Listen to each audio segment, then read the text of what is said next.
Il y a une équipe en première ligue dont on ne parle presque jamais, c'est une équipe qui finit toujours dans le milieu de tableau, une équipe qui passe un petit peu en dehors des radars, et pourtant c'est une équipe qui arrive sur les dernières à rester constante, à être un petit peu en progression chaque année, et cette équipe, on va un petit peu en parler, on va un petit peu décrypter ce qu'elle fait cette saison, on va parler de Fulham.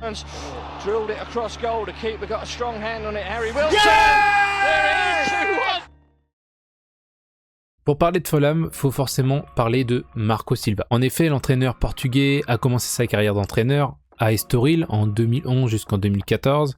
Il a après fait le Sporting, il a fait l'Olympiakos, Hull City, Watford, Everton. Et Fulham, il y est arrivé en 2021 justement. Et avant d'arriver à Fulham, il faut savoir que c'est un entraîneur qui a toujours une moyenne de points autour de 1,60, voire même jusqu'à 2 points par match de moyenne avec les clubs dans lesquels il est passé. Dites-vous que sur les 208 matchs qu'il a gérés à Fulham, il est à 1,56 points par match de moyenne en ayant démarré en deuxième division anglaise et en stabilisant Fulham en première division. Une première ligue où il est toujours très difficile de se maintenir après une obtention de promotion, et comment sur les dernières saisons Fulham arrive à se maintenir en première ligue. Bon, depuis sa première saison en première ligue avec Fulham en 2022-2023, Marco Silva a réussi à les maintenir dans l'élite tout le long. En 2022-2023, il a terminé à la 10e place. En 2023-2024, ils ont terminé à la 13e place. La saison 2024-2025, une 11e place. Et actuellement, Fulham est 11e de Première Ligue, mais est très proche du top 5, parce que, évidemment, la Première Ligue de cette année est assez resserrée. Donc, quelle est la tactique de Marco Silva ? Le tacticien portugais change constamment en fonction de ses adversaires, mais il y a quand même des schémas qui se ressemblent. Son équipe se construit généralement en 4-3-3, mais elle peut parfois évoluer en 3-4-3. Il aime bien mettre ce dispositif en 3-4-3, notamment quand les adversaires mettent beaucoup de pression dans l'axe du terrain, pour avoir plus de joueurs dans ce milieu de terrain et pouvoir plus rapidement, en 1-2 touches de balle, progresser vers l'avant. Peu importe le schéma, Marco Silva demande à ses joueurs de toujours avoir ses latéraux qui sont très étirés. Et la particularité de Marco Silva aussi, c'est de constamment chercher vers l'avant. Il n'y a pas la volonté de construire forcément vers l'arrière.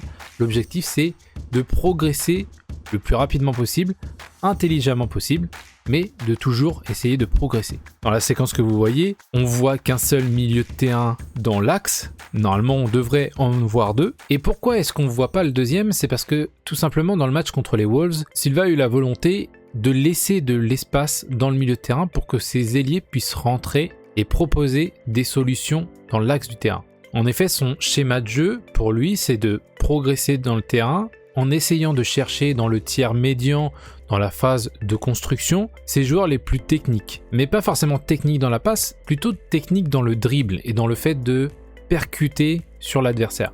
Et on peut le voir avec la ligne de 5 milieu de terrain qu'on voit juste ici. Évidemment, Fulham étire au maximum le terrain avec des latéraux qui sont très écartés. Mais les deux joueurs qui sont chargés de recevoir le ballon et de faire progresser justement cette équipe dans le dernier tiers, c'est les deux joueurs que vous voyez en rouge au milieu du terrain. Le meneur de jeu qui a le ballon regarde évidemment toute cette ligne de 5 pour essayer de trouver un joueur et progresser, mais les deux joueurs principalement recherchés, ce sont ces deux joueurs-là parce qu'ils ont la capacité de percuter ensuite. Et dans la séquence suivante, vous pouvez voir le joueur qui était initialement marqué en rouge, près de la même position, dans une autre partie du jeu. C'est comme ça que Marco Silva fait progresser son équipe et il aime beaucoup plus aussi les passes qui sont diagonales vers l'intérieur du terrain, plus que les passes qui sont extérieures, comme vous pouvez le voir sur la séquence là. Et ces passes-là, en diagonale dans le centre du terrain, ne sont pas des passes évidentes. Donc pour qu'elles puissent se réaliser, les attaquants en fait reculent constamment au milieu de terrain et ils emmènent leurs adversaires avec eux pour ouvrir des espaces dans leur dos. Silva aime avoir des schémas et des combinaisons intérieures assez agressifs, parce que le but c'est d'être très vertical, avec des arrières latéraux et des milieux de terrain qui entrent, qui sortent, qui permutent, et ça crée beaucoup de mouvements dans le dos de la défense adverse. Vous pouvez le voir aussi dans cette séquence-là, où l'arrière latéral a le ballon, il cherche pas une passe pour revenir dans le jeu, pour reconstruire, c'est go partez. Là on voit il y a 3 attaquants qui effectuent des courses immédiatement prenant les adversaires au dépourvu, qui s'attendaient pas à ce que 3 joueurs viennent percuter d'un coup dans la profondeur. Et on le voit plus récemment avec Fulham qui cherche à faire des attaques rapides avec 2 joueurs devant. On a toujours les trajectoires de passe qui sont diagonales. On peut avoir des défenseurs centraux qui cherchent directement l'attaquant. Là sur la séquence qu'on peut voir, le joueur qui est sur le côté sait qu'il ne va pas avoir le ballon, mais fait quand même un appel en profondeur au cas où le ballon arriverait justement sur l'attaquant et pour progresser. Donc notre joueur sur l'aile gauche jette un coup d'œil en arrière pour s'assurer que l'attaquant est prêt à effectuer la passe en une seule touche derrière lui pour aller très rapidement vers le but. L'attaquant arrive à faire justement la passe pour le joueur lancé à l'aveugle et aucun joueur de Liverpool ne parvient à le rattraper et il va marquer ensuite ce but pour Fulham contre Liverpool. Ensuite, passons sur la partie défensive, la partie sans ballon. En général, l'équipe de Marco Silva évolue dans une formation défensive en 5-3-2.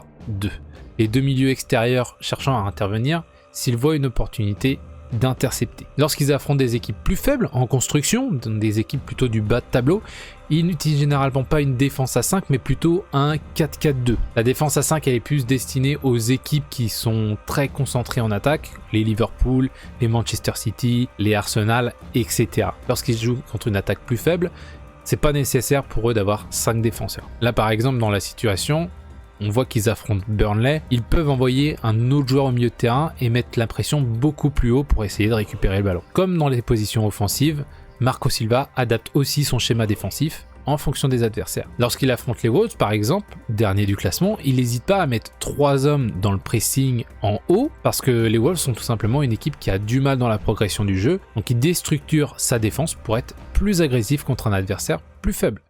La conclusion sur Fulham, c'est que Marco Silva fait un travail extraordinaire avec cette équipe de Fulham qui a peu de moyens, qui est dans un grand championnat. Et bien qu'il termine en milieu de tableau la plupart des saisons, son équipe elle est pas facile à affronter à chaque fois. On voit les gros qui se cassent les dents, c'est jamais facile d'aller jouer contre Fulham. Et en effet, la question va se poser pour Marco Silva qui arrive en fin de contrat à la fin de la saison et qui a montré à travers ses saisons à Fulham que c'était un entraîneur de haut niveau. La question est de savoir quel grand club fera confiance à Marco Silva.